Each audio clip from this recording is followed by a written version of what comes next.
A Tale of Magic by Colfer. Prologue. An unexpected audience. Magic was outlawed in all 4 kingdoms, and that was putting it lightly. Legally, magic was the worst criminal act a person could commit, and socially, there was nothing considered more despicable. In most areas, just being associated with a convicted witch or warlock was an offense punishable by death. In the Northern Kingdom, perpetrators and their families were put on trial and promptly burned at the stake. In the Eastern Kingdom, very little evidence was needed to sentence the accused and their loved ones to hang at the gallows. And in the Western Kingdom, suspected witches and warlocks were drowned without any trial whatsoever. The executions were rarely committed by law enforcement or kingdom officials. Most commonly, the punishments were carried out by mobs of angry citizens who took the law into their own hands.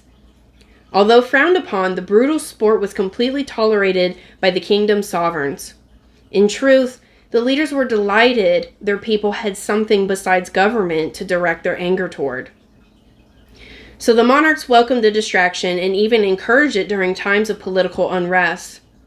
He or she who chooses a path of magic has chosen a path of condemnation, King Nobleton of the North proclaimed. Meanwhile, his negligent choices were causing the worst famine in his kingdom's history. We must never show sympathy to people with such abominable priorities, Queen Industria of the East declared, and then immediately raised taxes to finance the summer palace. Magic is an insult to God and nature, and a danger to morality as we know it, King Warworth of the West remarked.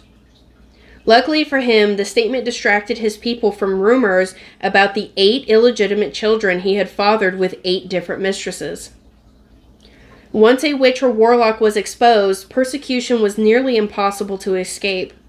Many fled into the thick and dangerous forest known as the in-between that grew between borders. Unfortunately, the in-between was home to dwarves, elves, goblins, trolls, ogres, and all the other species humankind had banished over the years. The witches and warlocks seeking asylum in the woods usually found a quick and violent demise at the hands of a barbaric creature. The only mercy whatsoever for witch and warlock kind, if it could even be considered mercy, was found in the Southern Kingdom. As soon as King Champion the 14th inherited the throne from his father, the late Champion the 13th, his first royal decree was to abolish the death penalty for convicted practitioners of magic. Instead, the offenders were sentenced to life imprisonment with hard labor, and they were reminded every day how grateful they should be. The king didn't amend the law purely out of the goodness of his heart, but as an attempt to make peace with a traumatic memory. When Champion was a child, his own mother was beheaded for a suspected interest in magic. The charge came from Champion the 13th himself, so no one thought to question the accusation or investigate the queen's innocence, although Champion the 13th's motives were questioned on the day following his wife's execution, when he married a much younger and prettier woman. Since the queen's untimely end, Champion the 14th had counted down the days until he could avenge his mother by destroying his father's legacy. And as soon as the crown was placed on his head, Champion the 14th devoted most of his reign to erasing Champion the 13th from the Southern Kingdom's history.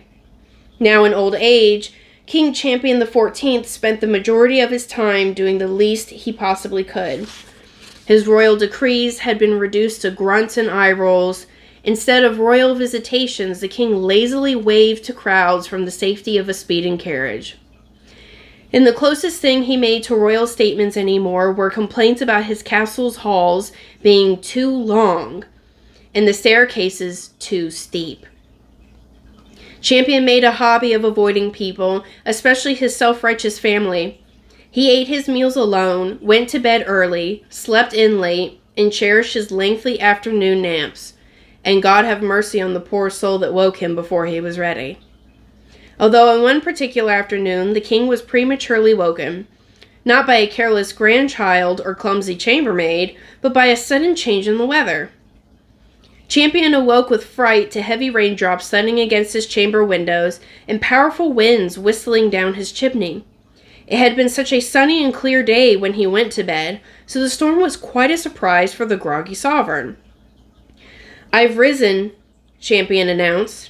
The king waited for the nearest servant to scurry in and help him down from his tall bed, but his call was unanswered. Champion aggressively cleared his throat. "I said, I've risen," he called again, but strangely, there was still no response. The king's joints cracked as he begrudgingly climbed out of bed, and he mumbled a series of curse words as he hobbled across the stone floor to retrieve his robe and his slippers. Once he was dressed, Champion burst through his chamber doors, intending to scold the first servant he laid eyes on. Why is no one responding? What could possibly be more important than... Champion fell silent and looked around in disbelief. The drawing room outside his chambers was usually bustling with maids and butlers, but now it was completely empty. Even the soldiers who guarded the doors day and night had abandoned their posts. The king peered into the hallway beyond the drawing room, but it was just as empty. Not only was it vacant of servants and soldiers, but all the light had disappeared too. Every candle in the chandeliers and all the torches on the walls had been extinguished. "Hello?" Champion called down the hall. "Is anyone there?" But all he heard was his own voice echoing back to him. The king cautiously moved through the castle, searching for another living soul, but he only found more and more darkness at every turn. It was incredibly unsettling. He had lived in the castle since he was a small boy and had never seen it so lifeless. Champion looked through every window he passed, but the rain and fog blocked his view of anything outside. Eventually, the king rounded the corner for a long hallway and spotted flickering lights coming from his private study. The door was wide open, and someone was enjoying a fire inside. It would have been a very inviting sight if the circumstances weren't so eerie. With each step he took, the king's heart beat faster and faster, and he anxiously peered into the doorway to see who or what was waiting inside. "Oh, look! The king is awake!" "Finally." Now, girls, we must be respectful to His Majesty." The king found 2 young girls and a beautiful woman sitting on the sofa in his study. Upon his entrance, they quickly rose from their seats and bowed in his direction. "Your Majesty, what a pleasure to make your acquaintance," the woman said. She wore an elegant purple gown that matched her large, bright eyes, and curiously, only one glove, which covered her left arm. Her dark hair was tucked beneath an elaborate fascinator with flowers, feathers, and a short veil that fell over her face. The girls couldn't have been older than 10 and wore plain white robes and cloth head wraps. "Who the heck are you?" Champion asked. "Oh, forgive me," the woman said. "I'm Madame Weatherberry, and these are my apprentices, Miss Tangerina Turkin and Miss Skyline Lavenders. I hope you don't mind that we made ourselves at home in your study. We've traveled an awfully long way to be here and couldn't resist a nice fire while we waited." Madame Weatherberry seemed to be a very warm and charismatic woman. She was the last person the king had expected to find in the abandoned castle, which in many ways made the woman and the situation even stranger. Madame Weatherberry extended her right arm to shake Champion's hand, but he didn't accept the friendly gesture. Instead, the monarch looked his unexpected guest up and down and took a full step backward. The girls giggled and eyed the paranoid king as if they were looking into his soul and found it laughable. "This is a private room in a royal residence," Champion reprimanded them. "How dare you enter without permission? I could have you whipped for this." "Please pardon our intrusion," Madame Weatherberry said. "It's rather out of character for us to barge into someone's home unannounced, but I'm afraid I had no choice. You see, I've been writing to your secretary, Mr. Fellows, for quite some time. I was hoping to schedule an audience with you, but unfortunately, Mr. Fellows never responded to any of my letters. He's a rather inefficient man, if you don't mind me saying it. Perhaps it's time to replace him? Anyway, there's a very timely matter I'm eager to discuss with you, so here we are." How did this woman get inside? The king shouted into the empty castle. Where in God's name is everyone? I'm afraid all of your subjects are indisposed at the moment, Madam Weatherbury informed him. What do you mean, indisposed? Champion barked. Oh, it's nothing to be concerned about. Just a little enchantment to secure our safety. I promise, all your servants and soldiers will return once we've had time to talk. I find diplomacy is so much easier when there are no distractions, don't you? Madam Weatherbury spoke in a calm manner, but one word made Champion's eyes grow wide and his blood pressure soar. Enchantment, the king gasped. You're a witch! Champion pointed his finger at Madam Weatherbury. In such a panic, he pulled every muscle in his right shoulder. The king groaned as he clutched his arm, and his guests snickered at his dramatic display. No, your majesty, I am not a witch, she said. Don't you lie to me, woman, the king shouted. Only witches make enchantments. No, your majesty, that is not true. You're a witch, and you've cursed this castle with magic. You'll pay for this. I see listening isn't your strong suit, Madam Weatherbury said. Perhaps if I repeated myself 3 times, my message would sink in. I find that's a helpful tool with slow learners. Here we go. I am not a witch. I am not a witch. I am not a... If you're not a witch, then what are you? It didn't matter how loud the king yelled or how agitated he became. Madam Weatherbury's polite demeanor never faded. Actually, your majesty, that's among the topics I would like to discuss with you this evening, she said. Now, we don't wish to take any more of your time than necessary. Won't you please have a seat so we can begin? As if pulled by an invisible hand, the chair behind the king's desk moved on its own, and Madam Weatherbury gestured for him to sit. Champion wasn't certain he had a choice in the matter, so he took a seat and nervously glanced back and forth at the visitors. The girls sat on the sofa and folded their hands neatly in their laps. Madam Weatherbury sat behind her apprentices and flipped her veil upward so she could look the sovereign directly in the eye. First, I wanted to thank you, your majesty, Madam Weatherbury began. You're the only ruler in history to show the magical community any mercy. Granted, some might say life imprisonment with hard labor is worse than death, but it's still a step in the right direction. And I'm confident we can turn these steps into strides if we just... Your Majesty, is something wrong? I don't seem to have your full attention. Bizarre buzzing and swishing noises had captured the king's curiosity as she spoke. He looked around the study but couldn't find the source of the odd noises. Sorry, I thought I heard something, the king said. You were saying? I was professing my gratitude for the mercy you've shown the magical community. The king grunted with disgust. Well, you're mistaken if you think I have any empathy for the magical community, he scoffed. On the contrary, I believe magic is just as foul and unnatural as all the other sovereigns do. My concern is with the people who use magic to take advantage of the law. And that's commendable, sir, Madam Weatherbury said. Your devotion to justice is what separates you from all the other monarchs. Now, I'd like to enlighten your perspective on magic, so you may continue making this kingdom a fair and safer place for all your people. After all, justice cannot exist for one if it doesn't exist for everyone. The conversation had just begun, and the king was already starting to resent it.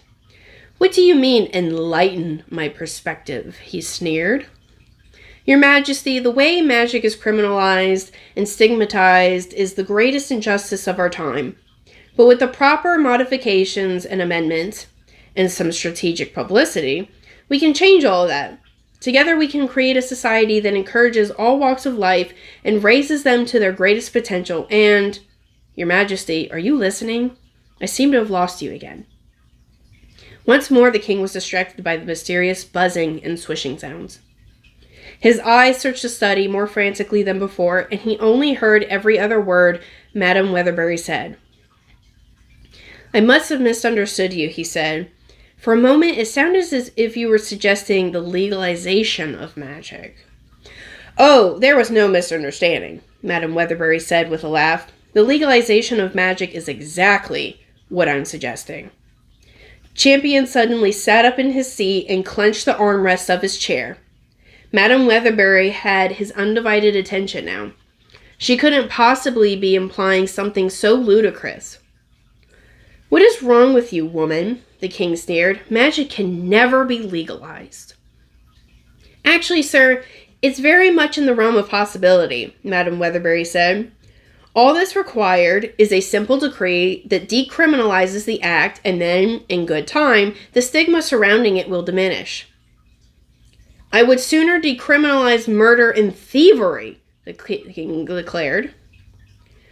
The Lord clearly states in the Book of Faith that magic is a horrendous sin and therefore a crime in this kingdom. And if crimes didn't have consequences, we would live in utter chaos. That's where you're mistaken, Your Majesty, she said.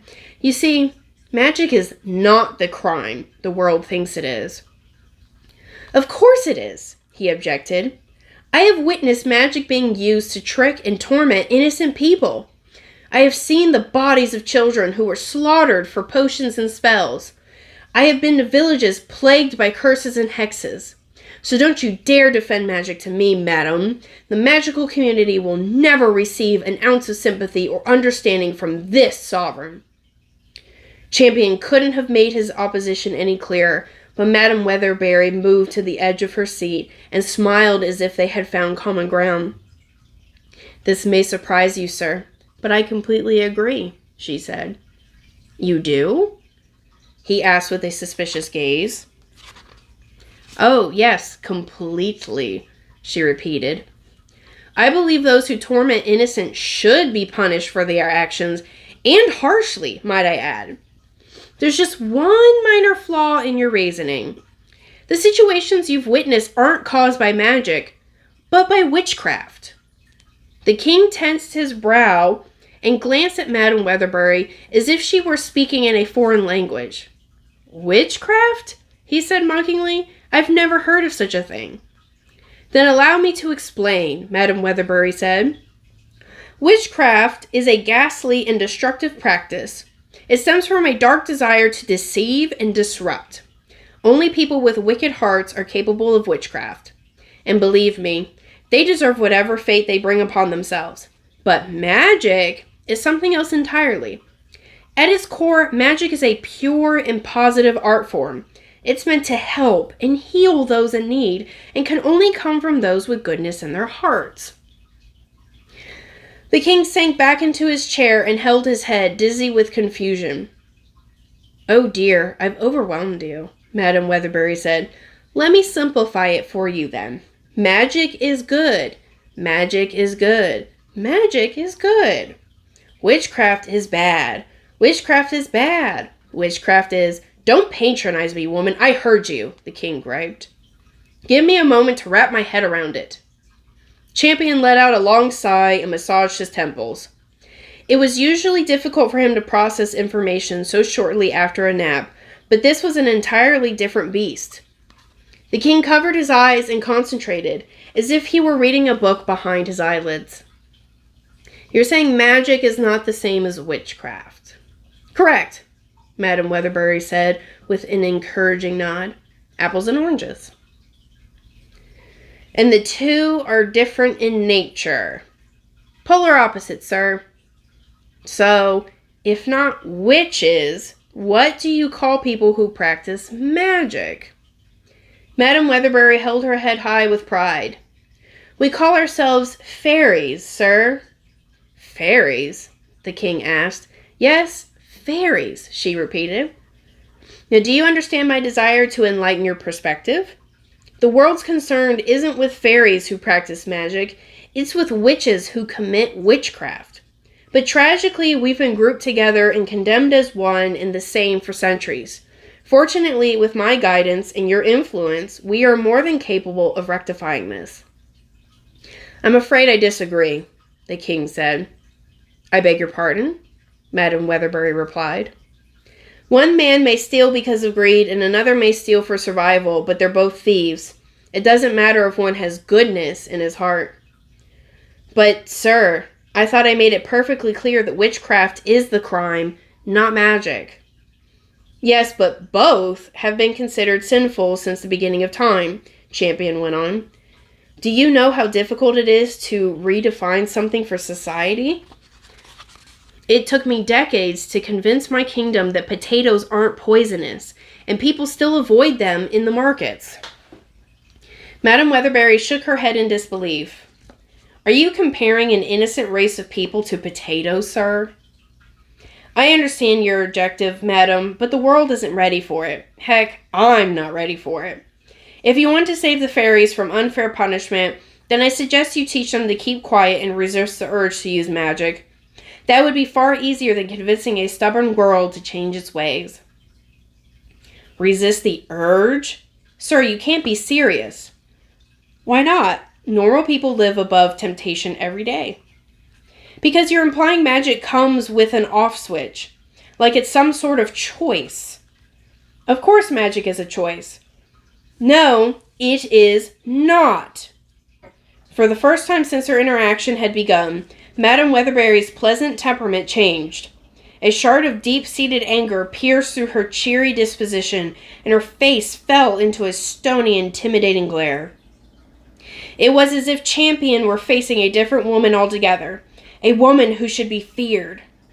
Magic is not a choice, Madame Weatherberry said sharply. Ignorance is a choice. Hatred is a choice. Violence is a choice. But someone's existence is never a choice or a fault, and it's certainly not a crime. You would be wise to educate yourself. Champion was too afraid to say another word. It might have been his imagination, but the king could have sworn the storm outside was intensifying as Madame Weatherberry's temper rose. It was obviously a state she rarely surrendered to because her apprentices seemed as uneasy as the king. The fairy closed her eyes, took a deep breath, and calmed herself before continuing her discussion. Perhaps we should give His Majesty a demonstration, Madame Weatherberry suggested. Tangerina, Skyline, will you please show King Champion why magic isn't a choice? The apprentices exchanged an eager grin. They had been waiting for this. They hopped to their feet, removed their robes, and unwound their head wraps. Tangerina revealed a dress made from dripping patches of honeycomb and a beehive of bright orange hair that was the home of a live swarm of bumblebees. Skyline uncovered a sapphire bathing suit, and instead of hair, she had a continuous stream of water that flowed down her body, evaporating as it reached her feet. Champion's mouth dropped open as he laid eyes on what the girls had been concealing. In all his years on the throne, he had never seen magic so materialized in a person's appearance. The mystery of the strange buzzing and swishing noises was solved. My God, the king said breathlessly. Are all fairies like this? Magic affects us each differently, Madame Weatherberry said. Some people lead completely normal lives until their magic presents itself, while others show physical traits from the moment they're born. That can't be true, the king argued. If people were born with magical features, the prisons would be filled with infants, and our courts have never imprisoned a baby. Madame Weatherberry lowered her head and looked to the floor with a sad gaze. That's because most fairies are killed or abandoned at birth.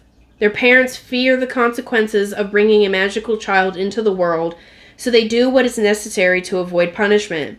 It was a miracle I found Tangerina and Skyline before they were harmed, but many aren't so lucky. Your Majesty, I understand your reservation, but what's happening to these children is cruel and primitive. Decriminalizing magic is about much more than injustice. It's about saving innocence.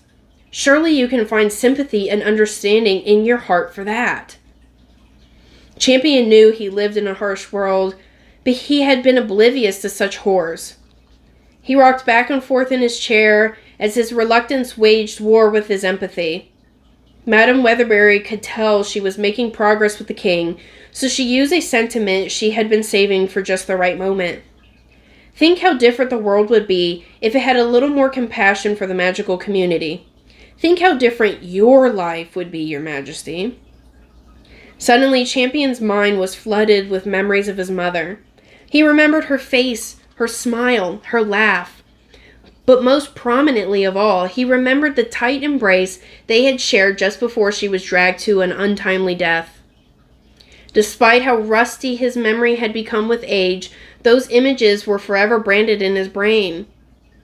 "I would like to help you, but decriminalizing magic may be more problematic than productive.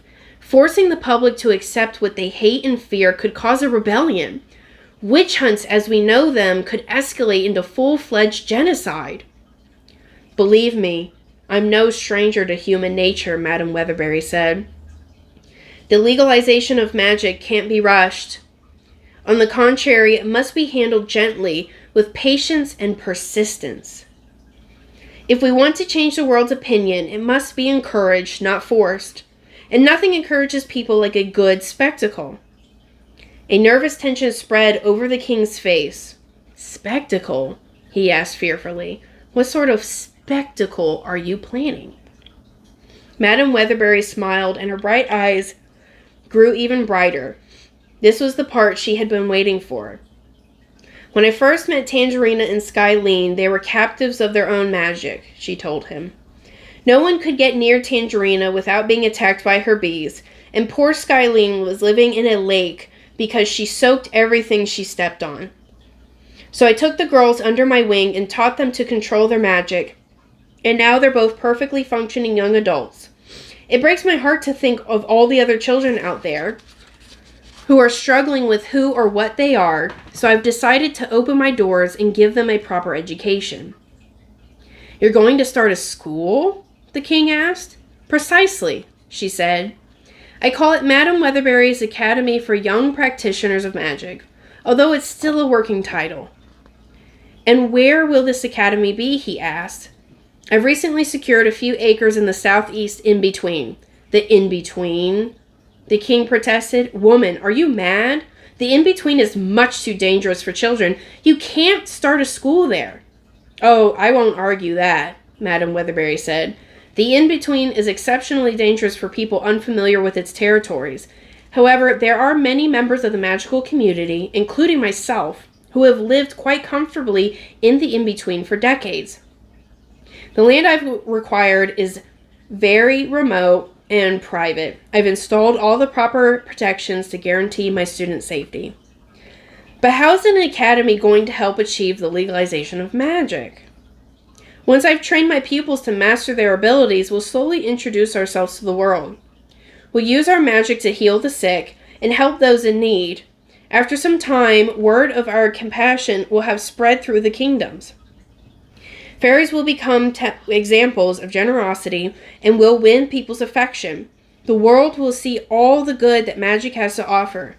Their opinions on magic will change, and the magical community will finally be embraced." Champion scratched his chin as he contemplated Madame Weatherbury's lavish plan. Of all the details she had given him, she was forgetting the most important of all, his involvement. "You seem very capable of doing this on your own. What do you want from me?" "Naturally, I want your consent," he said. "Fairies want to be trusted, and the only way we'll earn trust is by doing things the right way. So I would like your official permission to travel openly through the Southern Kingdom as I recruit students. I would also like your promise that the children and families I encounter will be spared from prosecution. My mission is to offer these youngsters a better life. I don't want to put anyone in legal jeopardy. It'll be very difficult convincing parents to let their children attend a school for magic, but having their sovereign's blessing will make it much easier, especially if that blessing is in writing." Madame Weatherbury waved a hand over the king's desk, and a golden piece of parchment appeared before him. Everything she had requested was already written out. All she needed was the king's signature. Champion anxiously rubbed his legs as he read the document over and over again.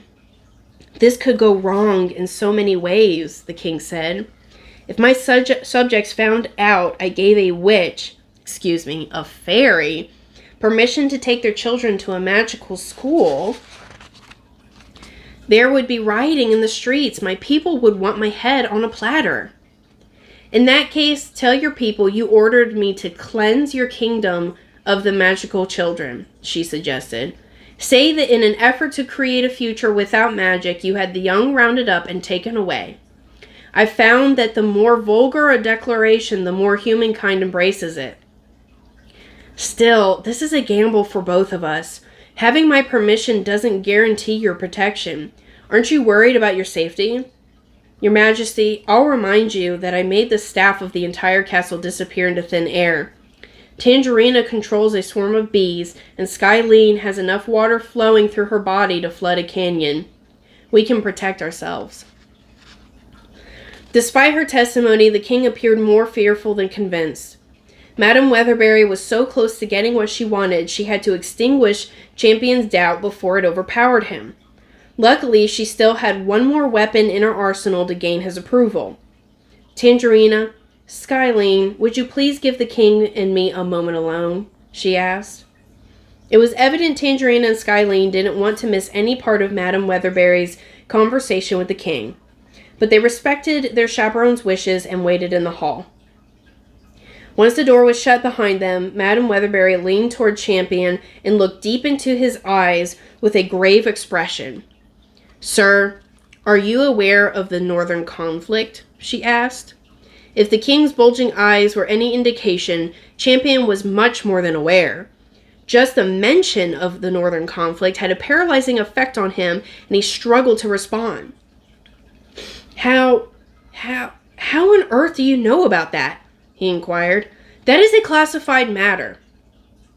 The magical community may be small and divided, but word spread quickly when one of us is, well, causing a scene.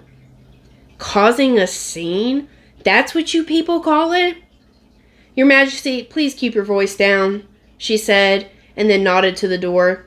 Bad news has an easy way of finding young ears.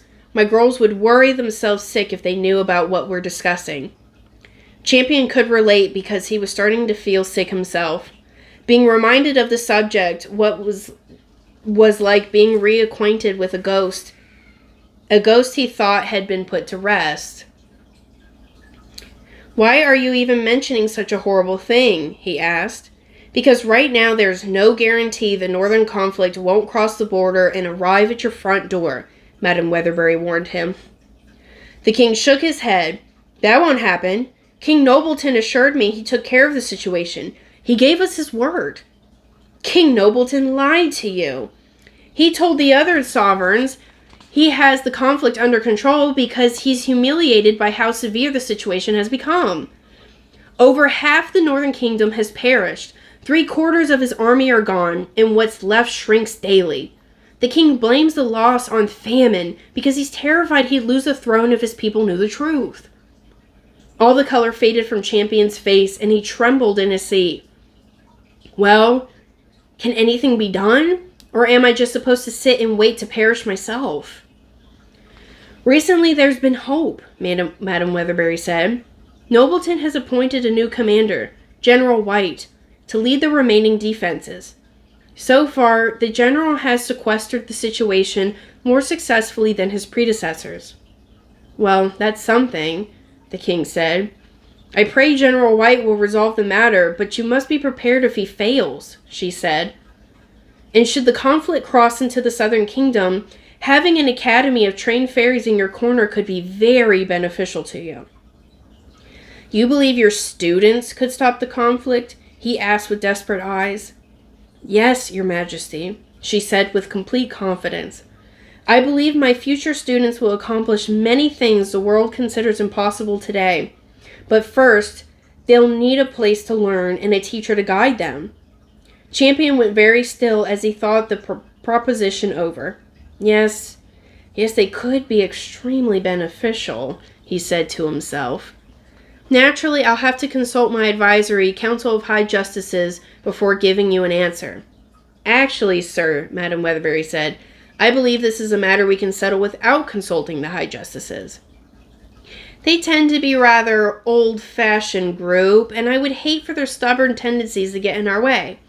Besides, there have been discussions circulating the country that you should be aware of. Many of your people are convinced the high justices are the true rulers of the southern kingdom, and you are nothing but their puppet." "Why, that's outrageous!" the king exclaimed. "I'm the sovereign. My will is law." "Indeed," she said. "Any able-minded person knows that. However, the rumors remain. If I were you, I would start disproving those nasty theories by defying the high justices every so often. And I can't think of a better way to practice that than by signing the document before you." Champion nodded as he considered her warning, and eventually her persuasion guided him to a decision. "Very well," the king said. "You may recruit 2 students from the southern kingdom for your school of magic. 1 boy and 1 girl, but that is all. And you must receive written permission from your pupils, guardians, or they are not allowed to attend your school. I confess I was hoping for a better arrangement, but I will take what I can get," Madam Weatherbury said. "You have a deal." The king retrieved the quill and ink from inside his desk and made his amendments to the golden document. Once he was finished with his corrections, Champion signed the agreement and authenticated it with a wax seal of his family's royal crest. Madam Weatherbury jumped to her feet and clapped in celebration. "Oh, what a wonderful moment this is! Tangerina, Skylene, come in! The king has granted our request!" The apprentices hurried into the study and became giddy at the sight of the king's signature. Tangerina rolled up the document and Skylene tied it with a silver ribbon. "Thank you so much, Your Majesty," Madam Weatherbury said, lowering her fascinator's veil over her face. "I promise you won't regret this." The king snorted skeptically and rubbed his tired eyes. "I pray you know what you're doing, because if you don't, I'll tell the kingdom I was bewitched and bribed by a..." Champion gasped when he looked up. Madam Weatherbury and her apprentices had vanished into thin air. The king hurried to the doorway to see if they had dashed into the hallway, but it was just as empty as before. Within moments of their departure, all the candles and all the torches throughout the castle were magically relit.